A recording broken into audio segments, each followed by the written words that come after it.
Okay, everybody, welcome back to the developer track.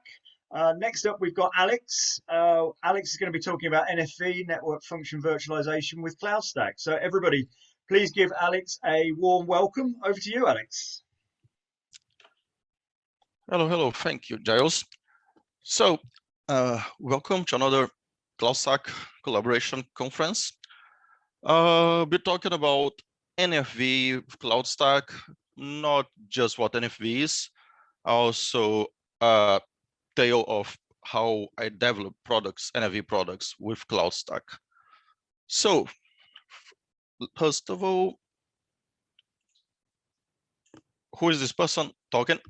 That's me, Alexandre Macholi, original from Rio, Brazil. I'm here right now, actually, lived in way too many places, got my accent all mixed up, collecting some citizenships, based in a few different places, quite many years in IT. Was my previous job running an architecture team, working heavily with CloudStack and networking, deployed a rather big CloudStack deployment, 17 zones all around the planet. And back then, I brought ShapeBlue in to give consultancy and support, which was really, really critical for success there. And yeah, many years later, ended up joining ShapeBlue. Through all those years, designed quite a few features that ended up in CloudStack. We'll see some of those in this presentation. So what are we going to be talking about? Quick introduction, NFV, this journey, some things about new features that would have made this journey much, much easier. So let's get the jargons of NFV out of the way for those who are not familiar with it. NFV is a concept, is a discipline, is just network function virtualization, and it consists of several elements. VNFs, which are the virtual network functions themselves, the actual VM instances that run network functions, an element manager to manage those, and all kinds of orchestration of the VNF, of the lifecycle of the VNF, etc., etc. So the journey to get to VNFs from, let's say, old style network and hardware is pretty much the same as for virtual machines and all kinds of workloads, or yeah, just start specialized hardware, goes to commodity. From commodity, you go to virtual. Pretty much what's happening to money right now as well. You could make the same analogy. Precious metals to paper currency to crypto now, or basically most things in our lives. There's this group, European Telecommunication Standards Institute, that makes standards pretty much. So more and more standards should be widely ignored. And this is their reference architecture for NFV. Many components there, some that briefly showed you guys. And all of those can tie together in different ways. So we all know one VNF very, very well. Most of us should probably use it day to day, which is the CloudStack virtual router. And how does that map on this framework? Roughly this. In blue, you have there CloudStack itself, doing all the orchestration of the VNF, all the business logic of managing bandwidth and charging this and that. The element manager, that's where you send the commands and how you control the VNF. Then you have there in yellow the CloudStack virtual router itself as a VNF. And in green is just the virtual infrastructure itself. Any of our user hypervisors and CloudStack managing that. So VNF might sound might sound like something very new, but yeah, it's not new to us. We've been using it for many, many years. So what did this guy who's talking now actually do with VNFs and CloudStack? So previous life working for a very, very large service provider in the UK. They had like tens and tens of thousands of fiber and data centers and all this fun networking stuff. Together with architecture team, integrated many different commercial and open source appliances in CloudStack. Caveat on that, integrated depends on how you define it. Some of these were just enabled CloudStack to deploy them, and others were fully integrated down to the API level. So all kinds of devices. SD-WAN was a big one accelerators, lots of the security devices, lots of voice stuff, which I tend not to touch, and lots of other appliances, some that I don't really fully understand what they do, but they work. We also created new VNFs for specific customer use cases, some simple, some very complex. This first one we did was for DR, and what was quite interesting, and it works pretty well, was quite integrated with CloudStack, just to fail over in case of disaster recovery. Several different types of VNFs we created, root reflectors for internal use, big network, cloud gateways to several private public cloud providers, network performance analysis tools, and several others. Some were interesting, others were completely bonkers, but as they say, how much feature request from a customer makes sense is proportional to how much they're willing to pay for it. So let's see the challenges we had on developing those VNFs in CloudStack. We're talking about 2012 to 2014, so CloudStack 4.3 to 4.6. Many appliances have multiple disk templates. Okay, there was a bad autocorrect there. Templates with deployment time settings. Oh, that's actually correct. Alex, Alex, yes? do you mind if I just interrupt a second? Sorry. Sure. I've just had some feedback that the chat and the Q&A for this session isn't working for some reason. So if people want to tweet questions, just tag them with CCC 2021. I'll pick those up and ask Alex them at the end. Sorry to interrupt. Cool, no problem. So there was a lack of support for more advanced or oblique networking features. Be able to run Q&Q, promiscuous mode, dynamic routing. Some of those, as everyone should be aware, already are there in CloudStack, some are not. We're going to go through those a little bit.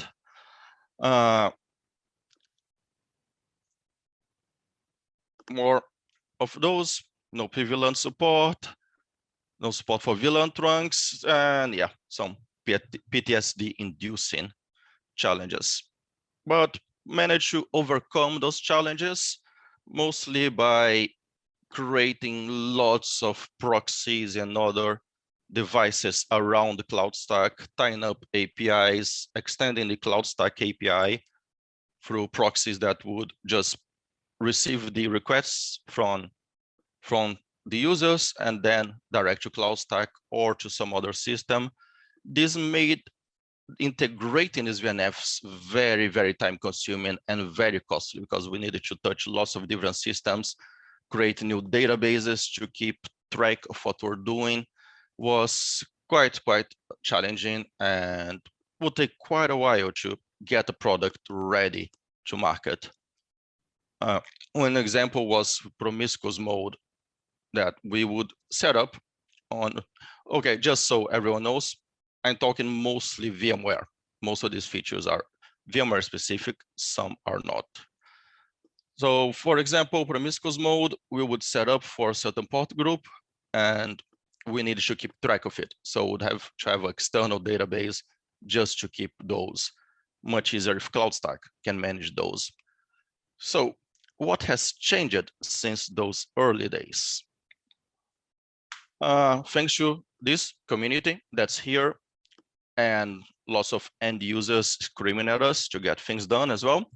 There are quite a few new features in CloudStack that being for networking that being appearing for the past 7-8 years.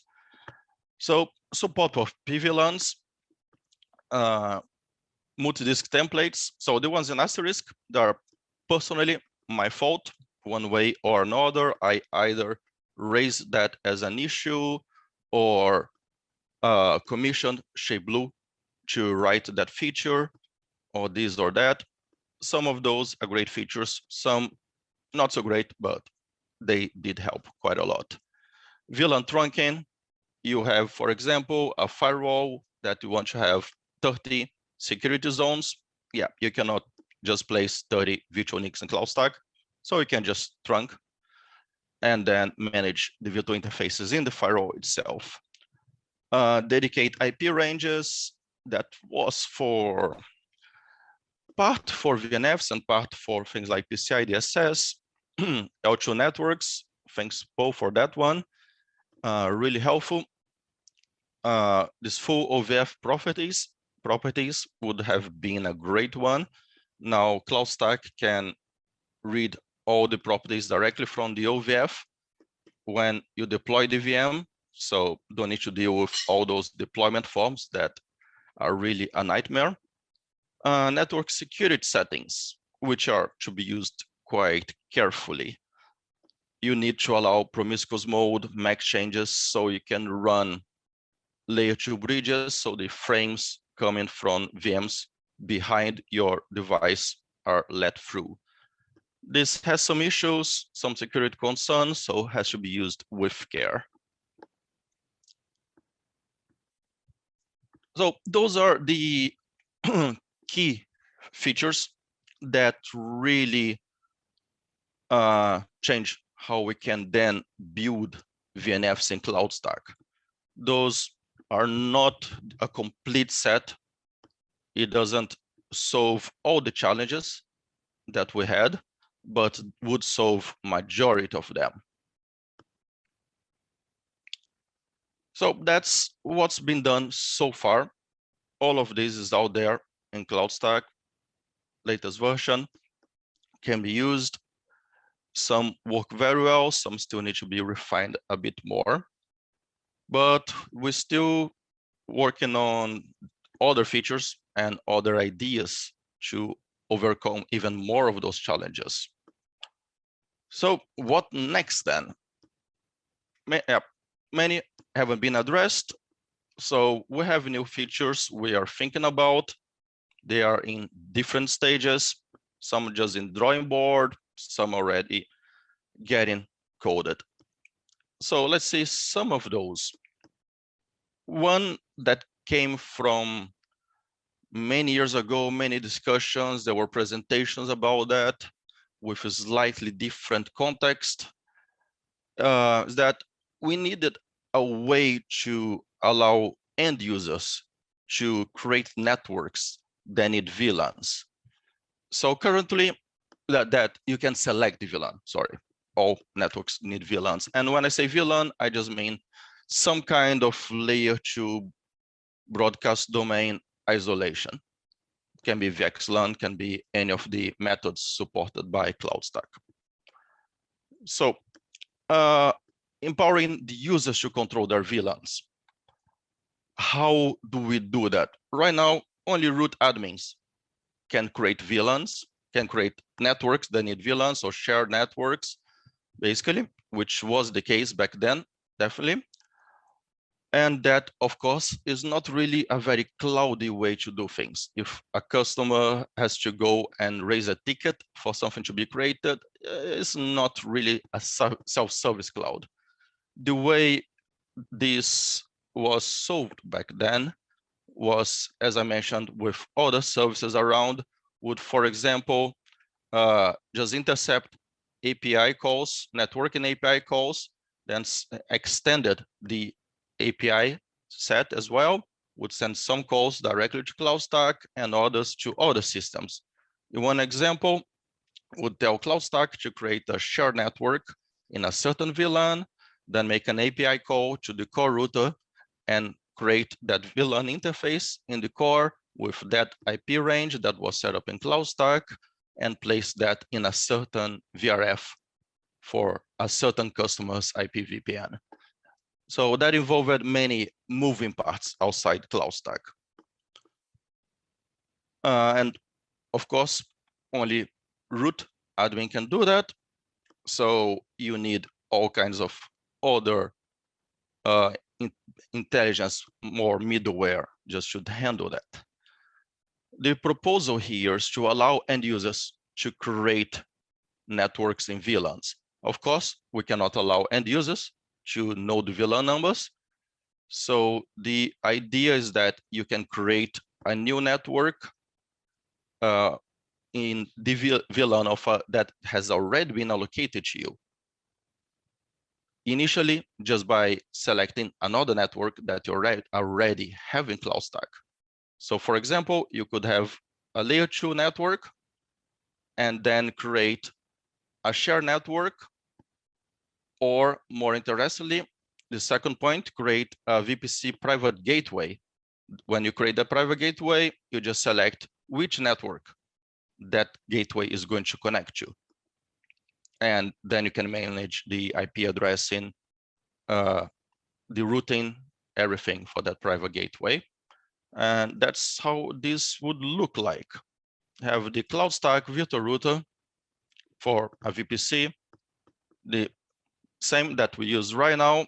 There a private gateway connecting to some VNF, could be one accelerator, could be SD-WAN, any VNF.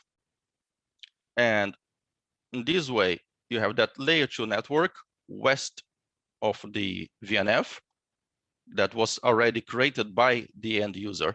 So when the end user creates the private gateway, can go and just select that network.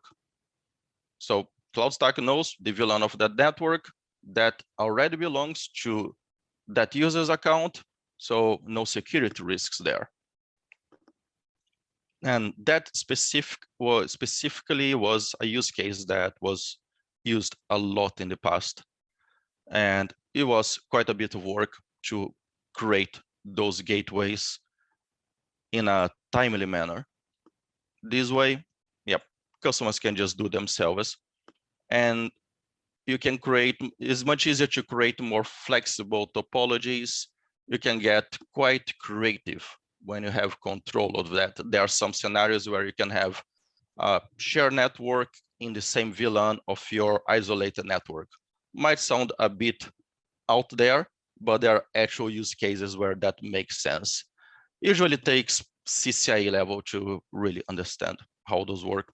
Many of them I don't, but they do exist. Another one that we are working on slowly, and if you guys watched Wei's excellent presentation the other day on IPv6, this is part of that. We were discussing IPv6. Yeah, we don't want to not IPv6. That kind of defeats the purpose, or completely does. Makes much more sense for it to be rooted. Then we started to work on making that statically rooted virtual router for IPv6. And wait, we can also use IPv4 or dual stack. So this is just a more generic view of that rooted VR that allows for several interesting use cases. A customer can bring their own IPs. For example, on the guest side, instead of CloudStack just giving private RFC 1918 IPs. You can also give public IPs, and they are just purely rooted.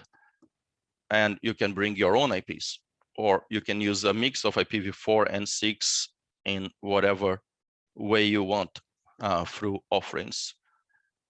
And that's even more interesting when you get to a VPC VR.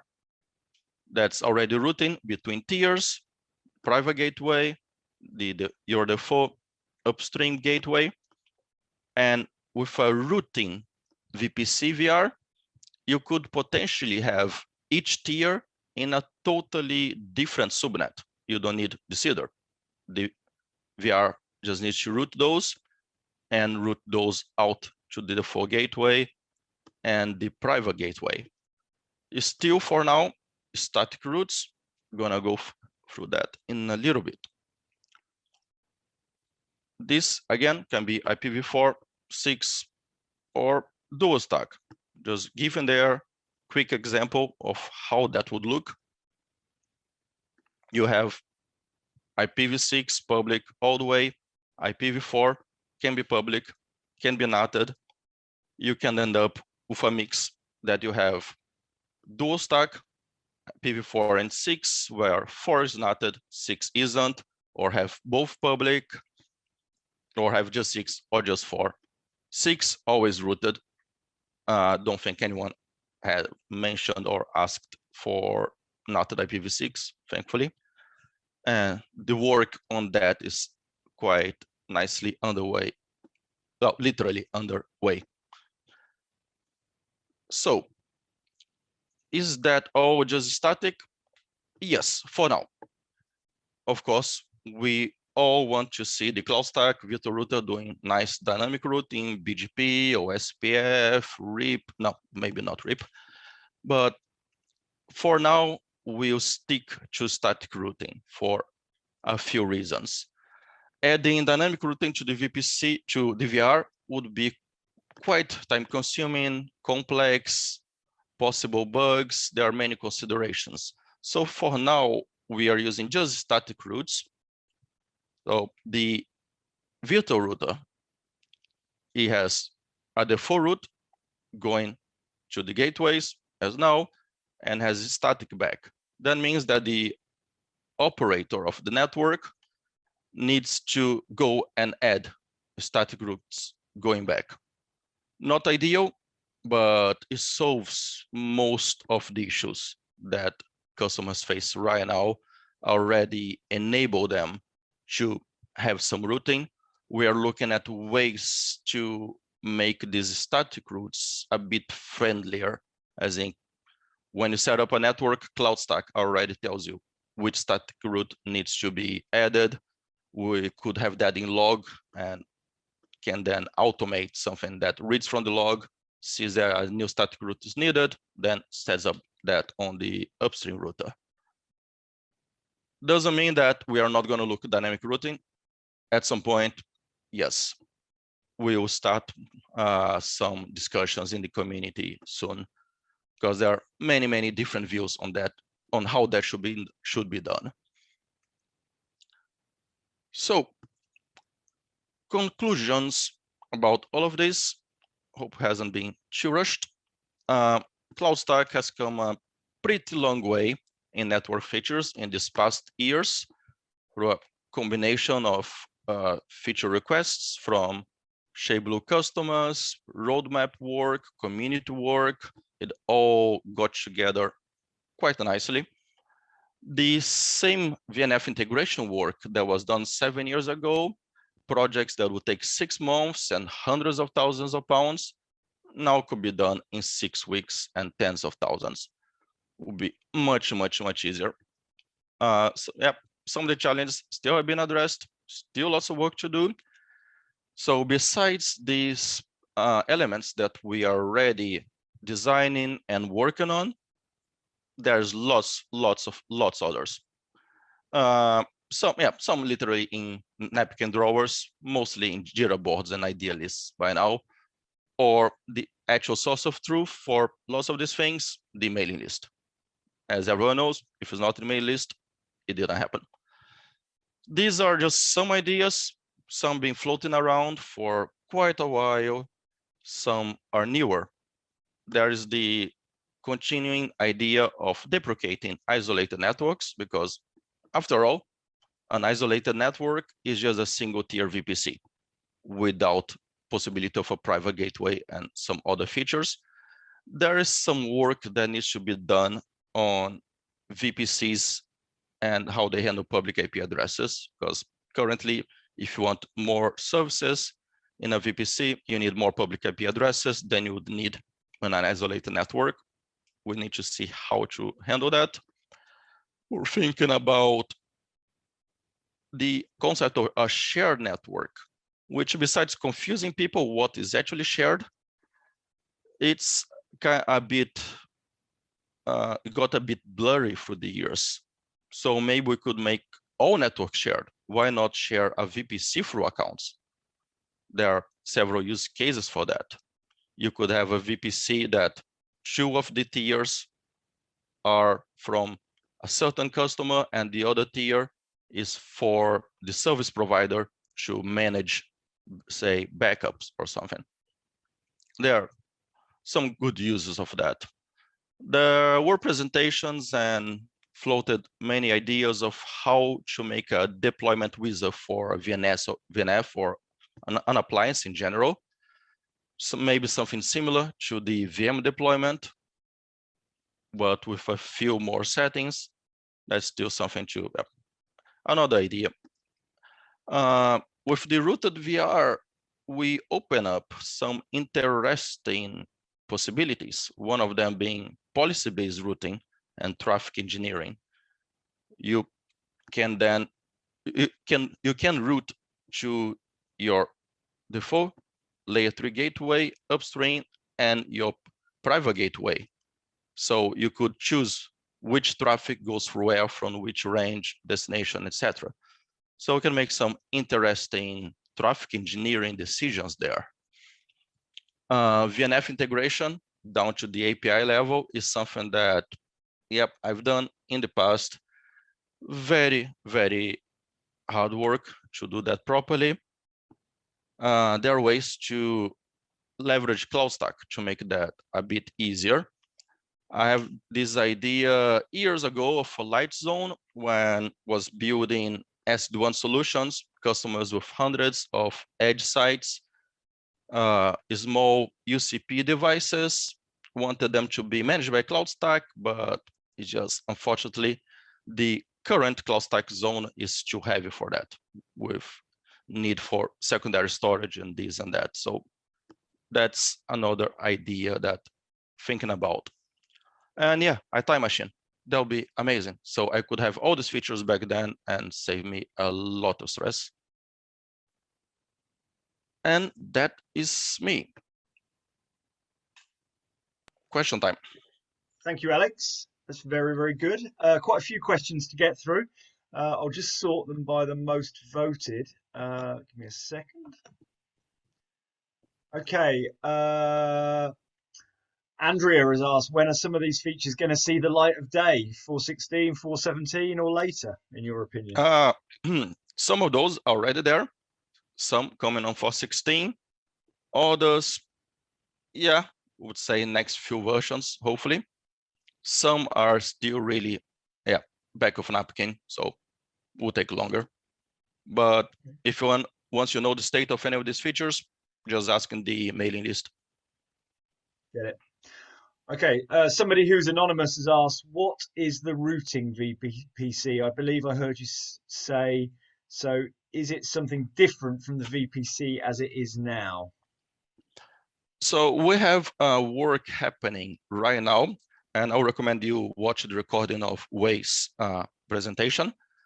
There's was about IPv6, and with IPv6, instead of nothing, we are routing. It's just we enable routing between interfaces in the virtual router, always static for now. Harry has asked, do you know of any use cases with VNF?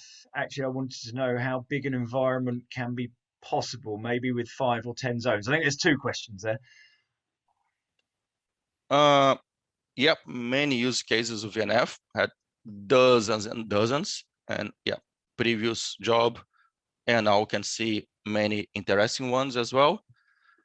And what was the other part? Sort of around scalability, size of environment, to know how big an environment can be possible, maybe with 5 or 10 zones, I guess, in relation to relation to VNF. No, we were looking at, actually did some POC in lab of 500 zones, simulating remote customer sites for edge deployments. So this can scale quite a lot. The challenge there being how big you want your hardware deployment to be in a remote site. Okay. Wei has asked, you've mentioned Wei a few times, he's asked a relevant question here. Will we be able to use the current CloudStack VR with all its Python scripts and everything, because it doesn't have an API? Will we be able to use that as a VNF solution in the future? Well, it is a VNF solution, right? And okay, we should be able to deploy it just by itself as well, with all its features. So we might end up deconstructing a bit how the CloudStack networks are deployed right now, if and when we create a mechanism to deploy any VNF, then the CloudStack VR becomes just another VNF and not the VNF that CloudStack manages. Brilliant. Okay, we're out of time there, Alex. Everybody, please give Alex a very big virtual round of applause. Alex, thank you for that. That was a really interesting talk.